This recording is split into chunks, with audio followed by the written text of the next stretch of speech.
Hey fam, welcome back to another episode of I'm Telling You. As always, your hosts, Mr. Gemini and Philly D. And if you out there in Radio Land would like to continue the conversation with us or curse us out or give us compliments or I don't know, make like, what is that thing when you make instead of using the emojis, you just use like all the different characters and it like creates. Oh, please don't do that. I don't know. You can do that. Well, anything. All we know is we want you to reach out to us and let's keep that going. So if you do, please do reach out at I'm Telling You at directionsandmusic.org. That's IMTELLINYOU at directionsandmusic.org. Yeah. Drop us a line. We'll get back to you. Yeah. Send us an email. Do the clickety clack thing. Breaking stuff over there. I don't know. It's new equipment. We're all good. Silly. First time listeners, 30-year friendship between the two of us, just talking about everything and butchering facts and quoting ourselves and movies. Butchering quotes and yeah. Just we're trying to have a good time. You know, let's be serious, but with a nice bit of levity. Serious? I don't know about serious. Well, that's what I'm saying. You know, we our topics are sincere, maybe, but not serious. I like that. Sincere. Yeah, dude. Dude. Yeah. I fully support this. All right. Sincere. Because there's sincerity even in the joyful silliness. Absolutely.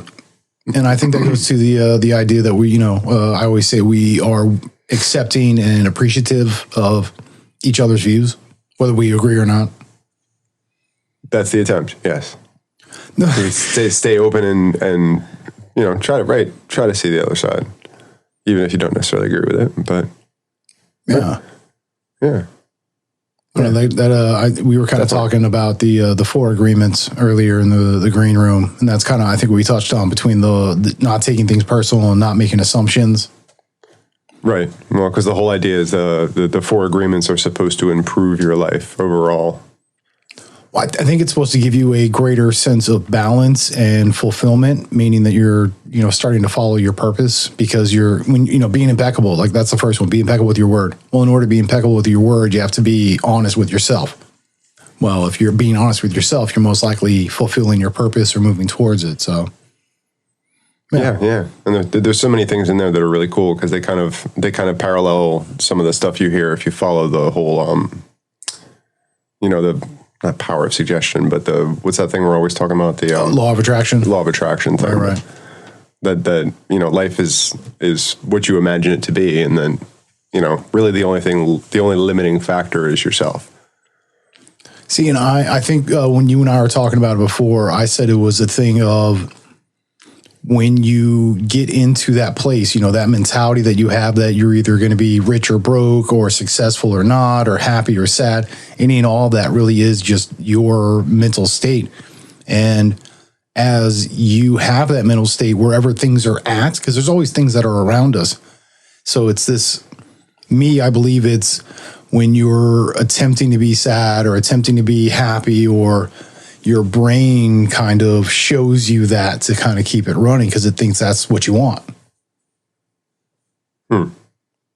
Well, so yeah, if you're sad, you're going to be constantly doing sad inputs. So whether you're listening to sad music or reading sad stories, or the whole idea of like a self-fulfilling prophecy that when you get in a negative outlook, or when you have a negative outlook on life, that you're going to be more prone to see the negative, what you might perceive as negative aspects of every given situation and person and communication is all going to be skewed to that. In a sense, because again, as I was saying, there's always going to be those outputs or outside things, and your brain's going to look for whatever you need to get you to what it is you're focusing on.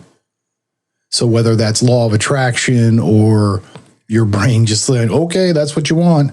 It goes back to like I was saying with the analogy of like playing golf and hitting the nail on the head.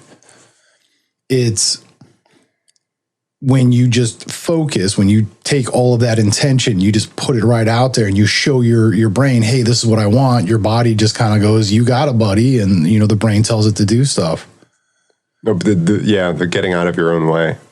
Right. Yeah. And to me, that gets into the point of, again, so whether it's for good or bad, whether it's I want to have more money or more time with my family, or, I want this car, whatever it is you're looking for, if you're focusing on that, your brain and your body is basically going to help you find that stuff.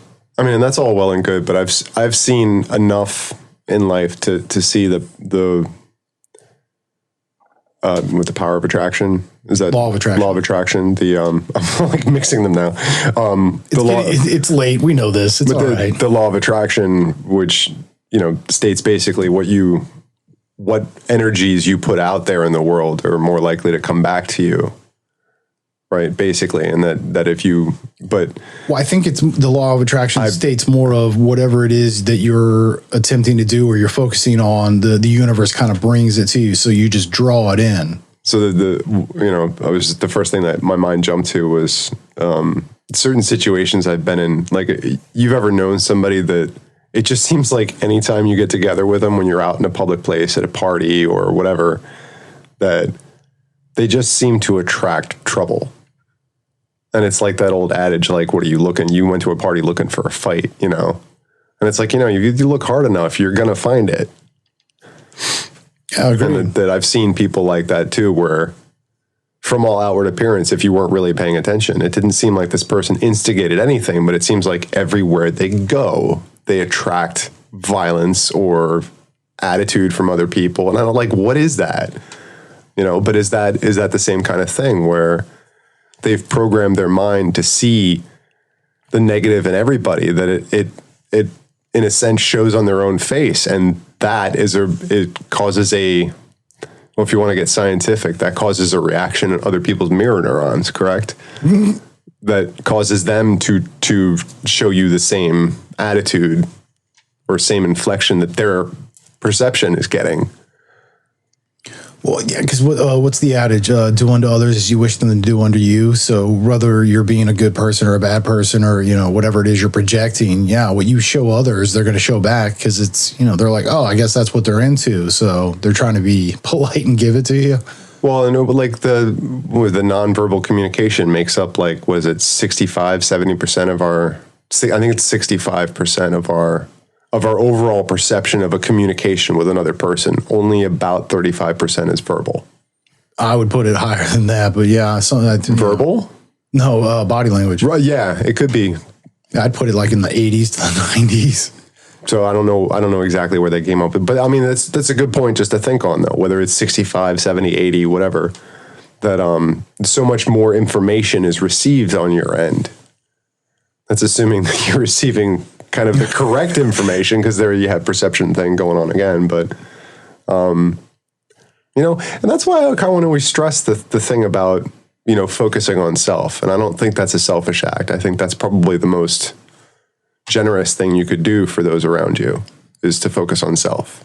I always make the statement, you have to be selfish to be selfless, meaning that you have to care for yourself before you can care for others. You have to know how to love you before others will love you.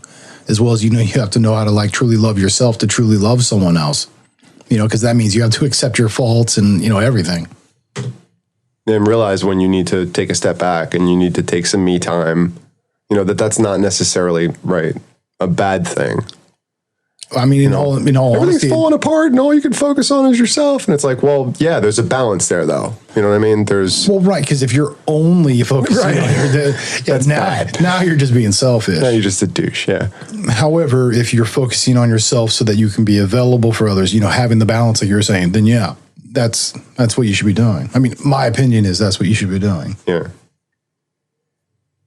Yeah, I mean, and if you're trying to make improvements, sometimes and all the time, it's very important to keep up a good, strong communication with those you care about, because it's difficult, and sometimes it may seem like you're acting differently, but even though it's not in a negative way per se, sometimes it can be perceived a certain way by some people that, like I said, might view it as being selfish, when in reality, it's like, look, I know my limits, and today, this I can't do and still be that guy. So I need to take a step back.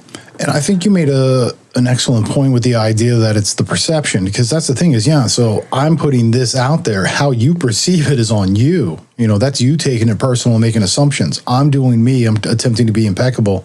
If you see a certain thing that I'm not attempting to have it be, that's on you. Doesn't mean that I didn't have my part in it, meaning I, you know, the words I used or the tone or inflection or whatever else, but ultimately, that's what I'm saying. Do your best to, I mean, obviously you want to try, if you're trying to convey something to someone else that you care about, that you're going to do your best to try and follow, number one, being impeccable with your word, right? Well, yeah. That you're going to figure it out. You might spend time. I mean, I know I do it. You might spend time in your head working out what a conversation between you and your loved one would sound like. So let me try this, let me try that. And that's the exact example they use in the Four Agreements of what an assumption is. That's funny because I haven't read it, but well, yeah, because in your mind, yeah, you're playing out these scenarios where, you know, I'll give you the example. You know, you're going to your boss because you want a raise. You have several automatic assumptions. It's either going to go well, it's not going to go well, or it's just going to be like null. And regardless of what the outcome is, you're still upset because it was still an outcome, meaning that if it turned out bad, you're upset because it turned out bad. If it turned out good, you know, you're going to be upset because it's like, well, I was expecting it to also turn out bad, even though I wanted it to turn out good. And isn't that a weird? It's the to me, it's the human dichotomy. Well, I think there's something that really speaks to that, though, knowing beforehand when you get into a situation like that where you've determined and you have your reasoning, like you've determined that, hey, I bring value to this team, you know, and I think that should be reflected in my compensation, you know, but to find a way to convince the other person that that's in their best interest to do. Well, in that statement that you just made, that's the same thing as you're assuming that you should be compensated. Right. And then you take it personal if you do or don't. And then, yeah. So, but if you're being impeccable with yourself, chances are you've kind of tallied up everything in your head and you've thought about it clearly, and you realize that like your interactions with people, your ability to provide good service, all these different things that line up. You know, if you're not thinking clearly about these things, you don't realize the fact that you just cussed out, you know, 3 customers that came through the door. I just had that scene in Half-Baked with Scarface. F you, you're cool. Well, and yeah, because I mean, again, that goes back to the idea of the assumption, you know.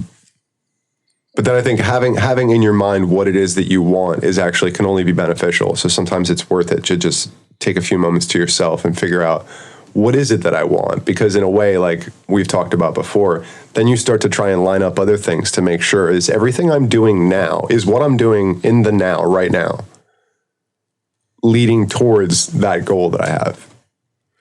And to me, that's being impeccable, because like you said, being impeccable, which, you know, I said and you reiterated, was you have to be honest. So, you know, it's just like in those moments where, yeah, it's like, you know what, I need a break. I need to be selfish right now. I need to take care of myself. You're being honest with yourself, and you're going to be impeccable with your word. It doesn't mean it's perceived that way, but you at least are attempting to do so. You internally, as you express outward, are being impeccable. Doesn't mean that others are going to agree with you, but... And that's why I also back that up by saying I think the important thing is too, and of course this is something I'm trying to work on in my own life, but that putting up that communication too, to say, I'm not walking away from the conversation because I don't want to have this conversation. What I'm saying is I can't do this right now. You know, so learning how to say these things, like, I can't do this right now. Can we make some time, set some time tomorrow so I can get my head straight and we can have this conversation? But sometimes like that could be the difference between like, and then just walk away, and then all that stuff is unspoken and it just adds to the tension in the room. You know what I mean? And I think that goes back to being honest with yourself, because if you think about it, instead of, you know, if you're not assuming, like playing out the scenarios, if instead you're looking inward and being honest with yourself, you're going to find the words, you're going to find the terms. And again, whether they perceive it that way or not, you're going to be comfortable with what you're saying, because you're feeling as if though you're being honest, you're in your expression. You know, you're being impeccable. Mm-hmm. I think, well, I was just saying, you know, I think a big part of that is just getting it in your head what it is that you want, the outcome, whether it's short term or long term, the outcome you want from this exchange should give this, as a result. Is this the way that I'm going to achieve that? No, then I need to remove myself and make it clear why I'm doing so. See, and I think that's just something that continues on to the assumption idea, because you're assuming that that's the best outcome for life and what you're doing. Well, yeah, but if it's a matter of is that what you're laughing? If it's a matter of I can't have this conversation because I'm going to scream right now, and I don't want the outcome of this conversation to be a negative one. This is something we obviously need to talk about. Right. And I was speaking more of how you said that you need to stay focused on what you're wanting the outcome to be, which, to me makes it sound like a very singular situation where it's like, I'm looking to have this, whether it's come out positive, negative, or, whatever you're assuming. What I want it to be for us in our situation. I don't know if maybe I didn't make that clear, but yeah. Correct. But that's still an assumption that that's the best thing for the outcome. Oh, for both individuals. Right. Well, yeah. And so what I attempt to do in being impeccable again is, instead of making that assumption or trying to do that in that scenario where it's just like, I just want us to be happy and friendly.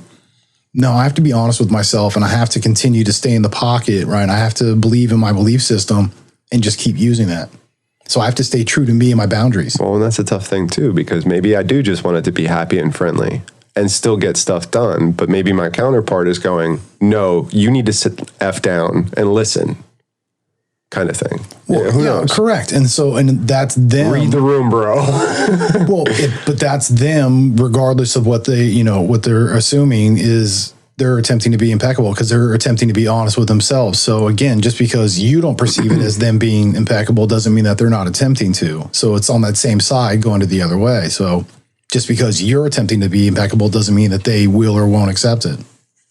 It's a two-way street. Right. But I mean, that's why I love number 4, right? I mean, do your best always. Do your best always. That as long as your focus is on that, like, look, I want to keep my relationship strong and I want to keep it honest and open. That doesn't mean there's not going to be suffering. That doesn't mean that you're always going to, walking on eggshells is no fun for anybody. The best thing you can do, right, is just shoot it out up to the heavens and say, this is exactly what I feel. Because of that, it can't be wrong. So let's kind of delve into that. Like, and how does what I'm saying make you feel? And how do you feel about this situation? And just be open about it. Well, and so you made the point of, being wrong. And to me, when you're being honest with yourself, you're going to accept whatever the outcome is, because that's the actual best thing, is to let life just be what it's supposed to. Well, but to say I want my ultimate, I don't want my even short-term goal to be, not to argue. That's not specific. I want our relationship to be stronger because of this. So if you keep your eye focused on that, I don't think that's necessarily a negative thing. Oh, I agree. If that's what you really want and you're honest with yourself and that's what you really want. But if the focal point is I don't want to argue, then you'll just turn around and walk away every time. And that doesn't solve anything, right? My thought would be more of, if you focus on I don't want to argue, you're going to wind up arguing because you're thinking about arguing. It's like the elephant in the room, or don't look down. So yeah, let's be impeccable. Be honest with yourself. It's not that you don't want to argue. It's that you always want to be able to communicate openly and honestly. So that's what you should focus on. That would be your impeccable statement. Hey, right now, this is where I'm at, and this is what I want to come from this. I'm aware that right now I'm not in that place to have this happen, even though this is what I want.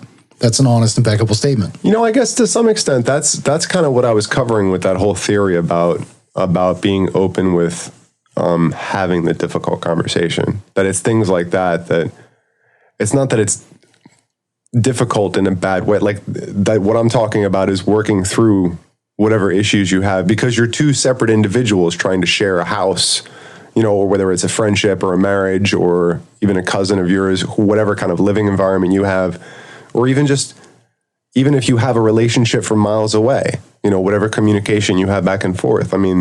There can be all kinds of ways that you can misinterpret each other, and it can put a strain on the relationship. So sometimes, it's weird, but I guess if you try to put yourself in a habit of communicating things that you would consider to be obvious, Because sometimes in that reiteration, people are going, I didn't realize you felt that way about X, whatever it is. And here you thought what you were saying was completely obvious and that you were reiterating something that you thought your body language. And that's the thing about perception. It's so weird. You were assuming. You assume because you have certain body language and you're around a certain person that it should be perceived by everyone that knows you well enough that that means X, that means this, that means whatever. But you make all these assumptions, and then you make assumptions on those assumptions. It's almost like that whole one lie leads to another.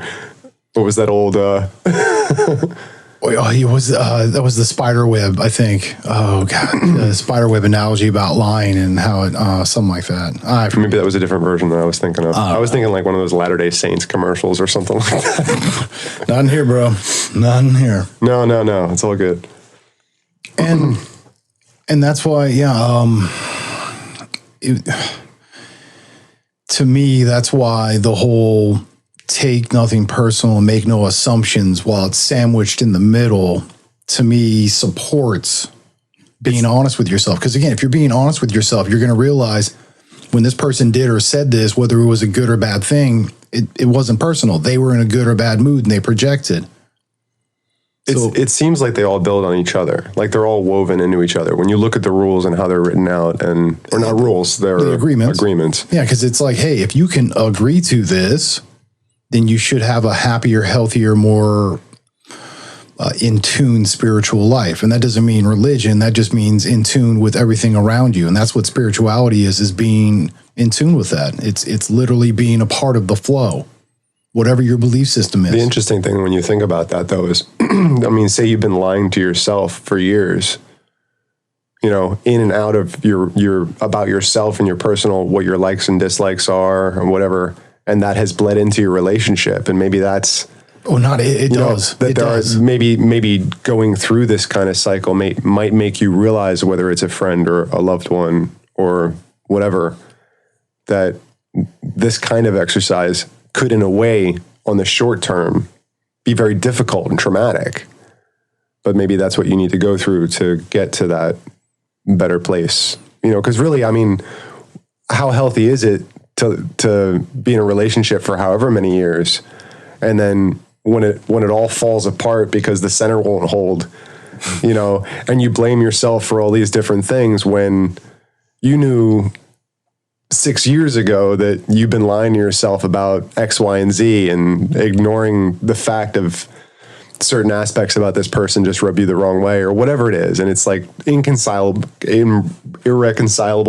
differences. You did it, buddy. So that, I mean, I guess what I'm saying is maybe a lot of people avoid being able to have, and that's really unhealthy when you think about it. Yeah, that's really unhealthy on many, many levels. Yeah. Because, I mean, that's going to affect you. And I think that's an extreme case, too. No, I think that's very representative of a lot of things. Well, because... Right, but I mean, it could be much more subtle. In a lot of cases, it could be the kind of thing where, well, now we've learned how to communicate better, and even though we have differences, we still love each other for those differences, and I might actually make the relationship stronger. But it's bound to do one or the other. It's either going to make it spin faster and fall apart faster, or it's going to make it stronger. Well, I was speaking more on how you made the statement of not being honest with yourself, like lying to yourself about that. Hey, I do like this, or I am okay with that, when you're not.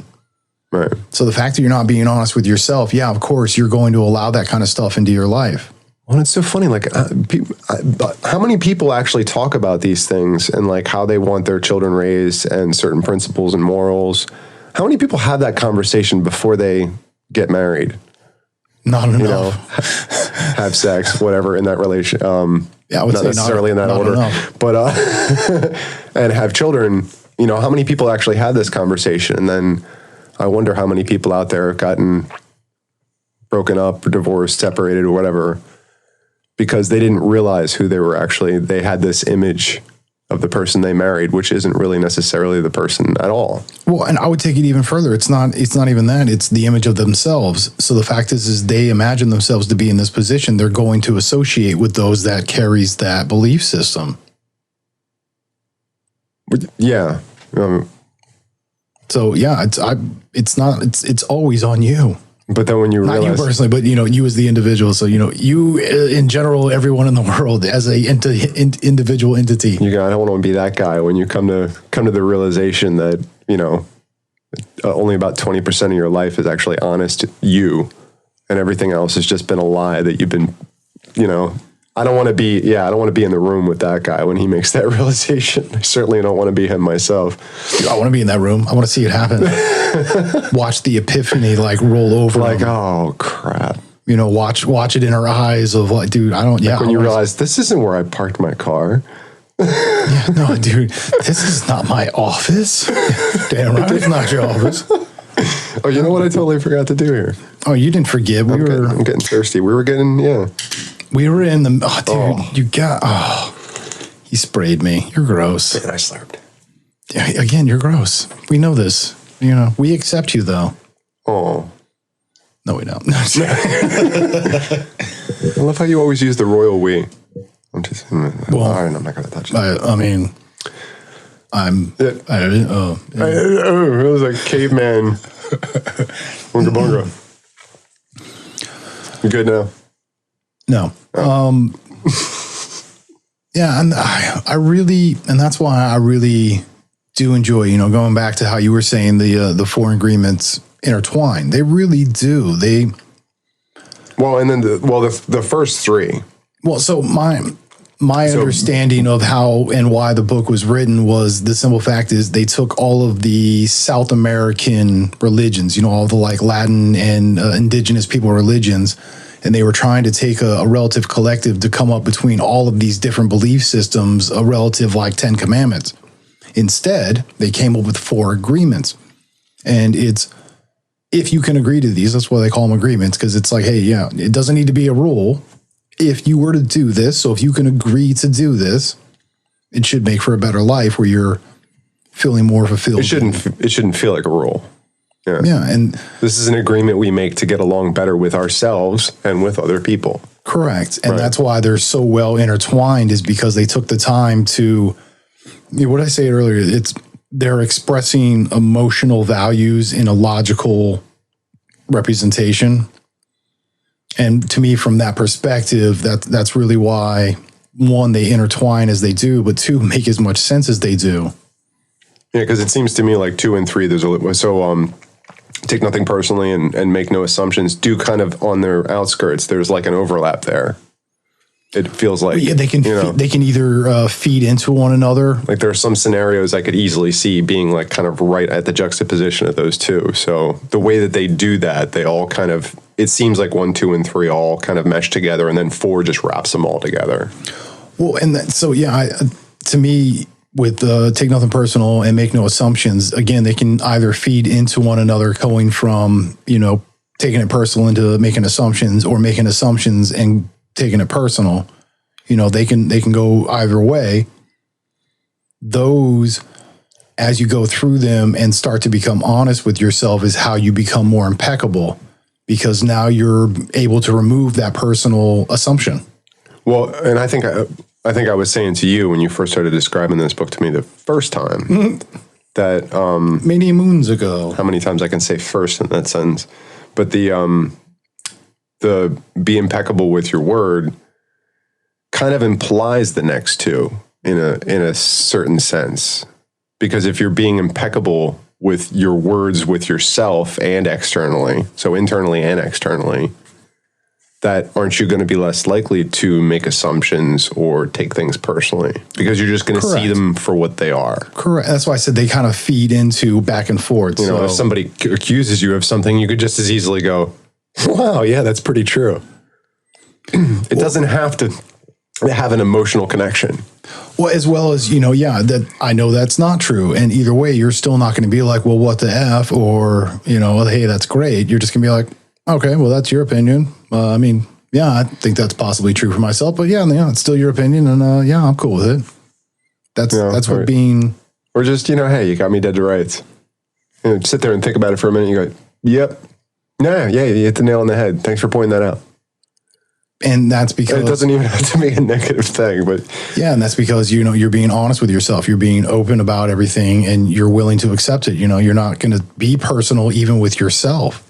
And how funny is it that that same scenario could have played out completely differently when somebody's trying to egg you on, and suddenly you just go, you know what? You're like 100% right now. Wow. And they just, Well, dude, that's a great way to defeat your bully. Just go ahead and like agree with them or call it out or dude, you forgot to hit me right here.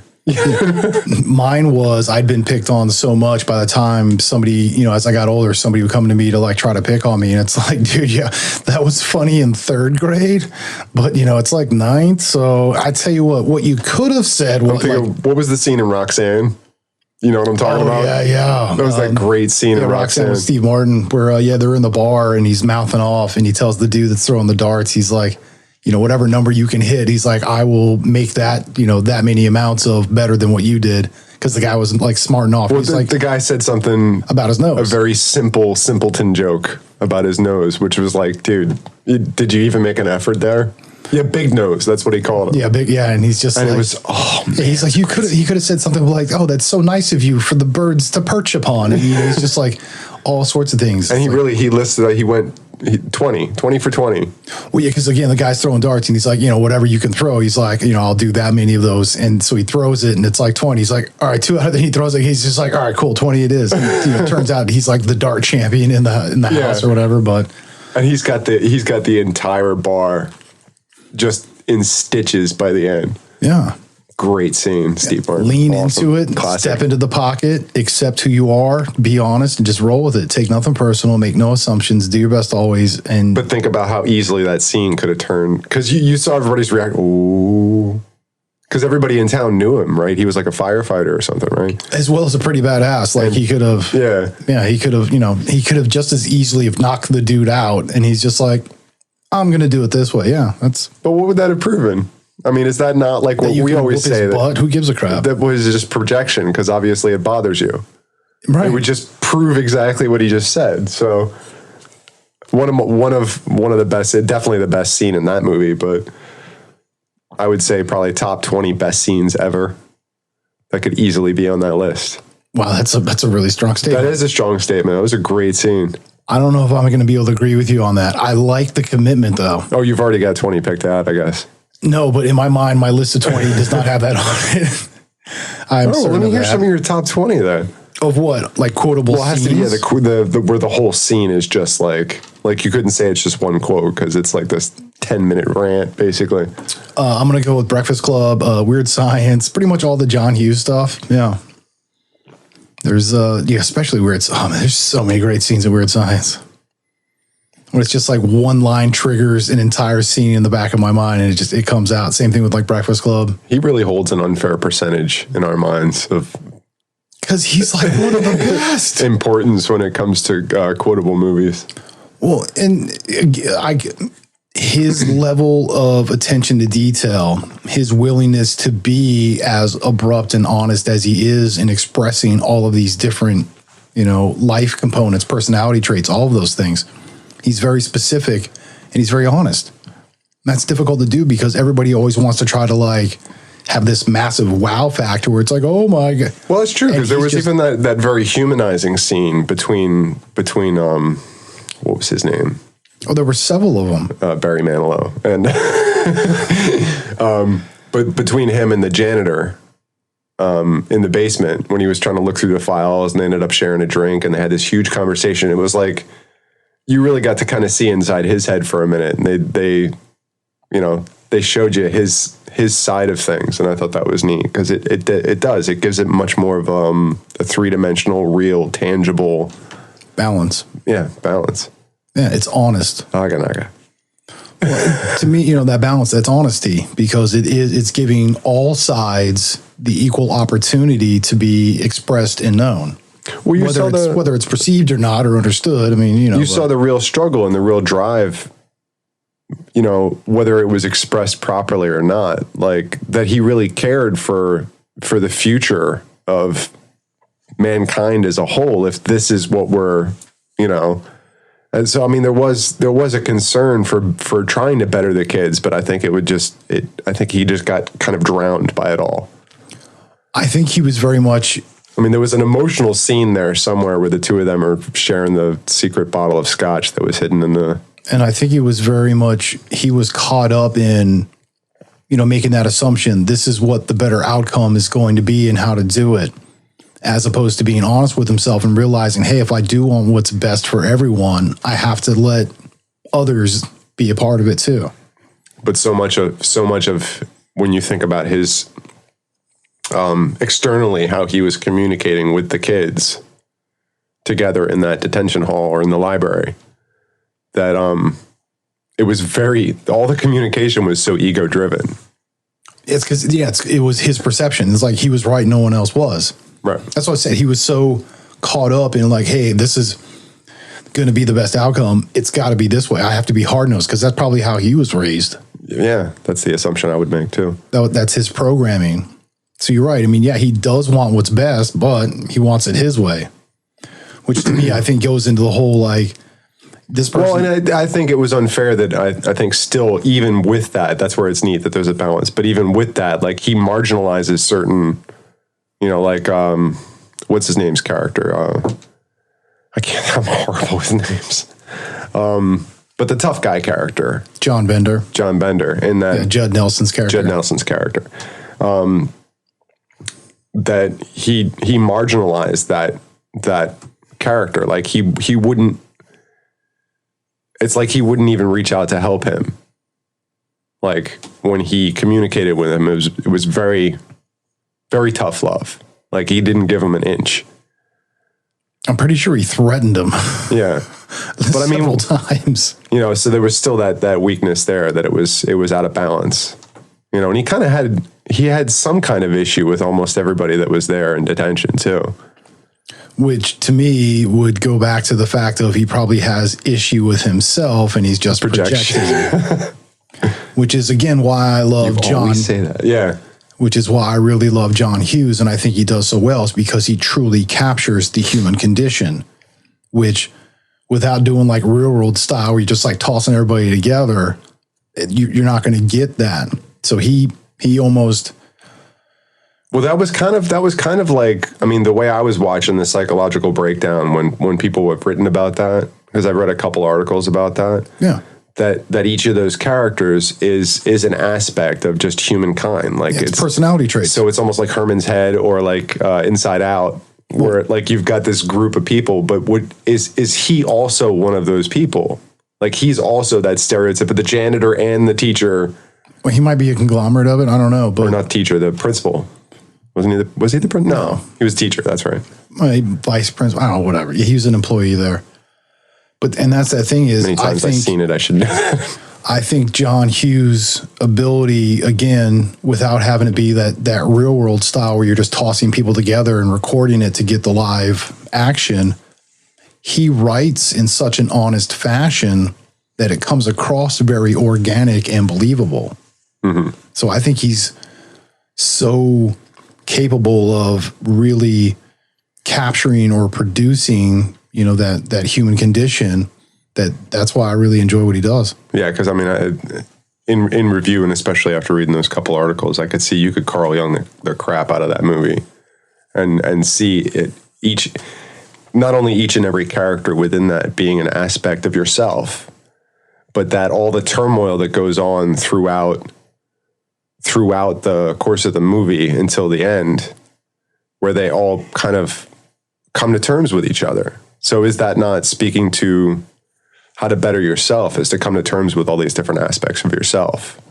And that in the end you accept each other for your flaws and your good points all at the same time. I think that's definitely an extension of that movie specifically.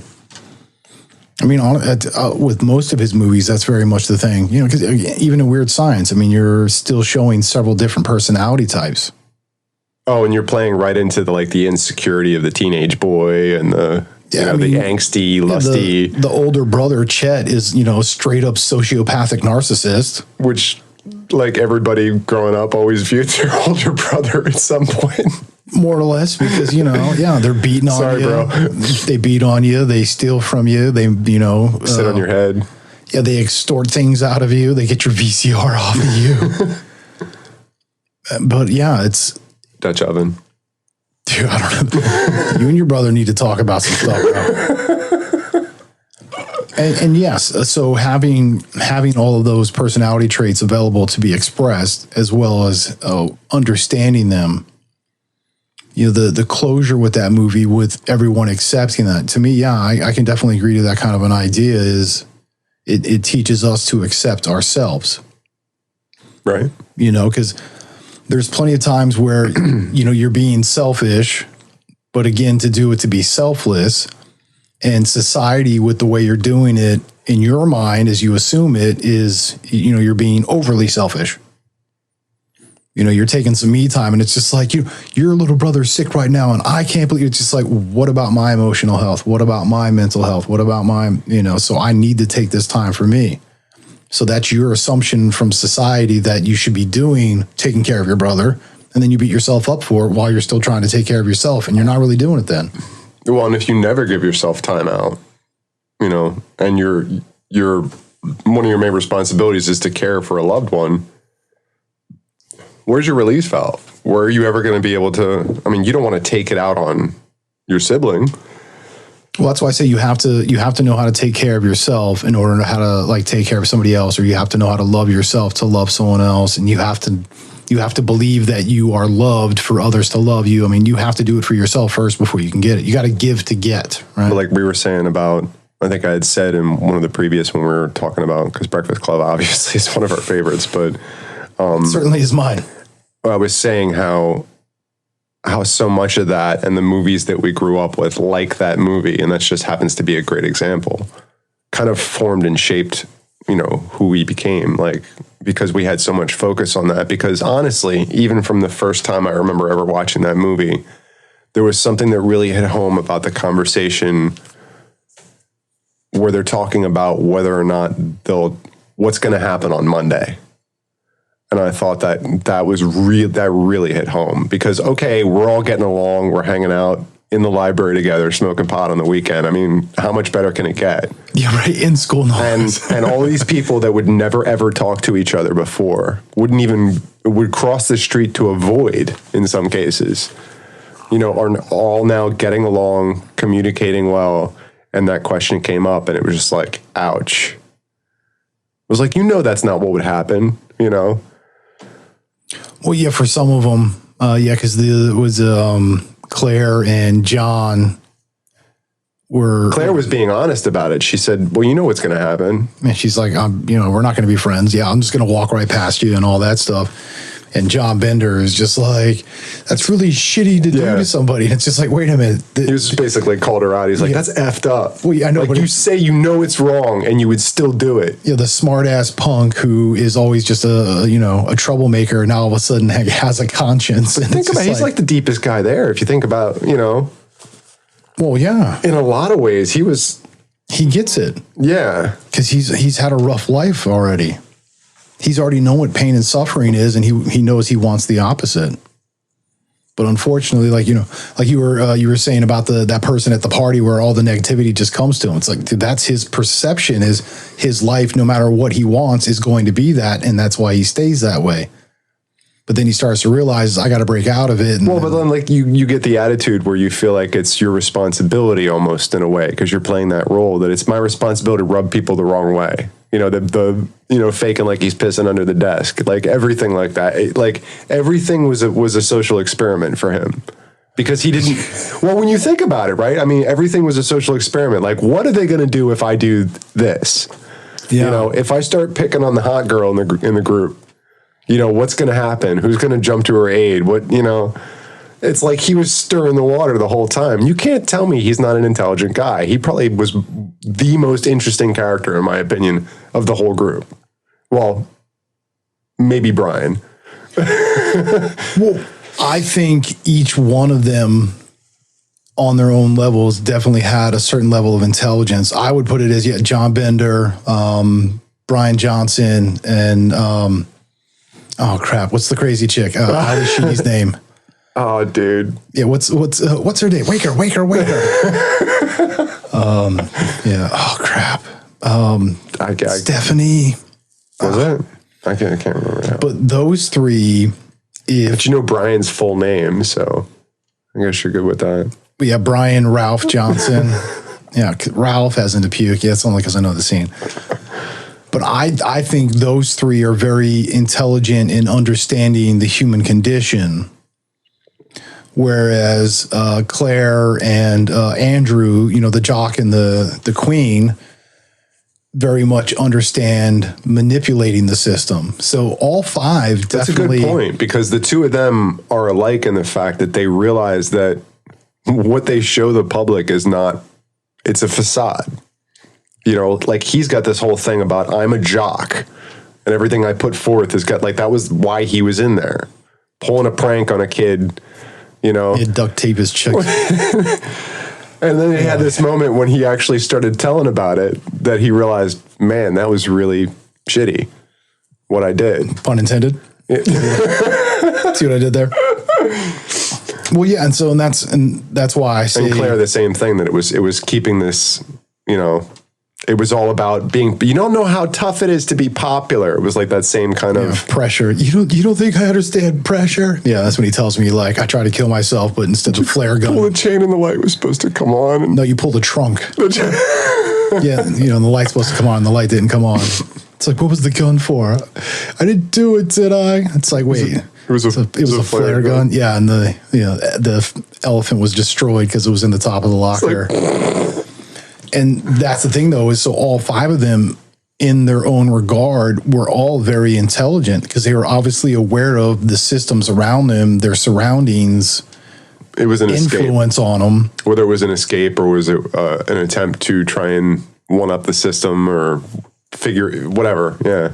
Yeah, they each were able to read their conditions and make adjustments so that they could attempt to live their honest life, which, you know, was mostly going along with what everybody else told them. And that's where I think the movie kind of comes in, where it's like, hey, yeah, we're obviously aware of all of this. However, this is who I want to be. Well, the letter at the end of the thing, which was supposed to be 500. How many words was it? 1,000 words. 1,000 words? Oh, but yeah, 1,000 words. That doesn't mean the same word 1,000 times. Yeah. Sorry. Did you butcher so many quotes? Oh God. But the quote he uses, like, what was? And maybe you could help me with this one, because I'm gonna have to butcher all the quotes. But you see us how you choose to see us, or how you want to see us, and then it's when he lists out, like, their title, basically, like one after another. You know, a jock, a princess, you know, basket case. Yeah. No, go ahead, please. I know you know the quote. It's killing you. It's not killing me. I'm attempting to be a part of a conversation. I don't want to sit here and just keep telling you how to quote correctly. That's not my job. Yeah, you do. That's not my job, bro. Do it. It is, however, you know, I agree with you.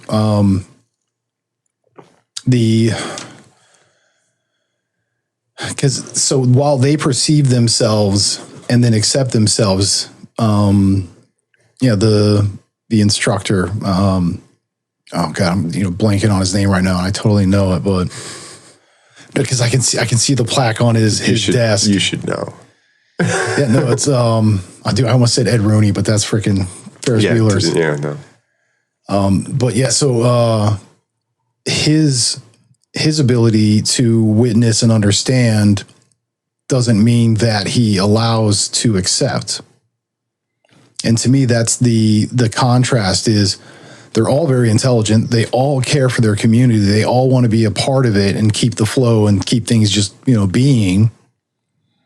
But the kids by the end are willing to accept that it's not their way, that it has to be, and he's not. Well, I mean, couldn't you kind of look at it, it's just silly, but almost like the Wizard of Oz thing. Like Richard Vernon. They all had an aspect of something that they lacked and all kind of desired what they saw in another. With everybody in that room had a counterpart that they kind of reacted with because they had a part of themselves that they themselves didn't have. And I think like the princess had the good life.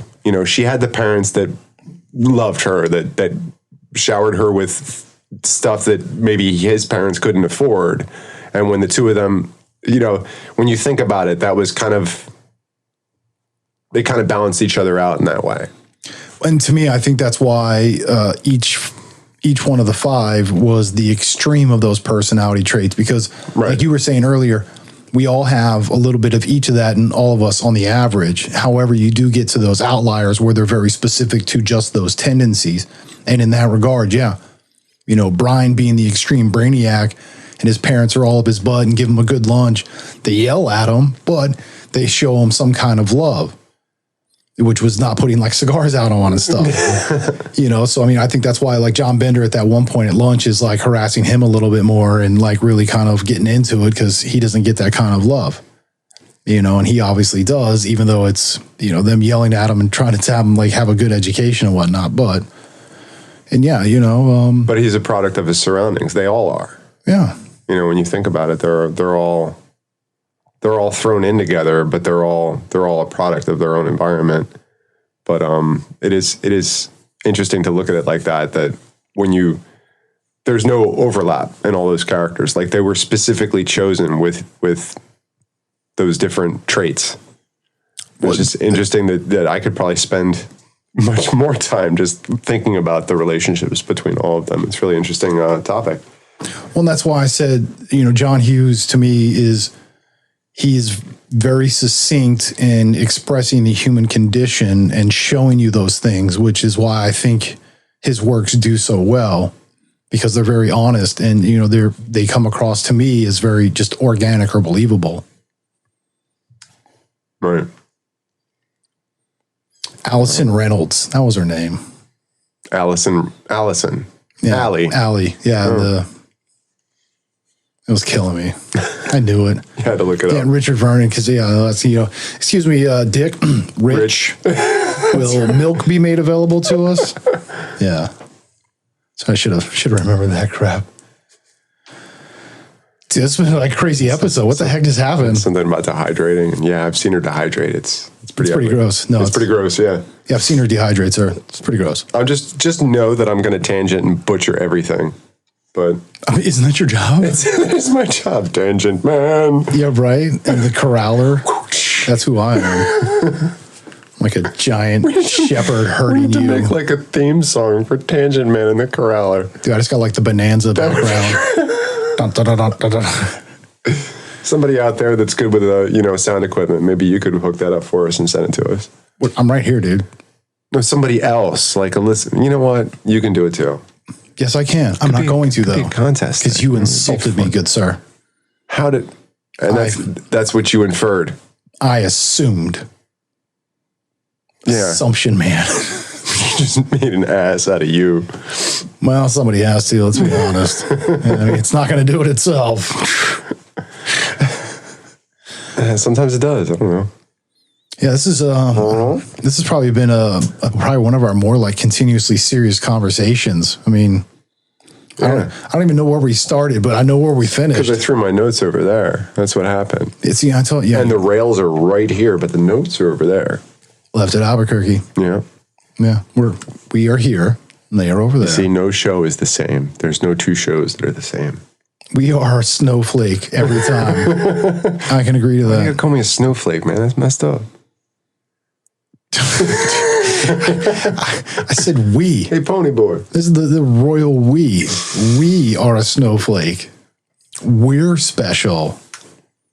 See, it's not me. Beautiful and one of a kind. And it's not me. It's not you. It's us. It's what it is. It's what it is. It's how this works. How we intertwine and... What's this man talking about? Give and take. Yeah.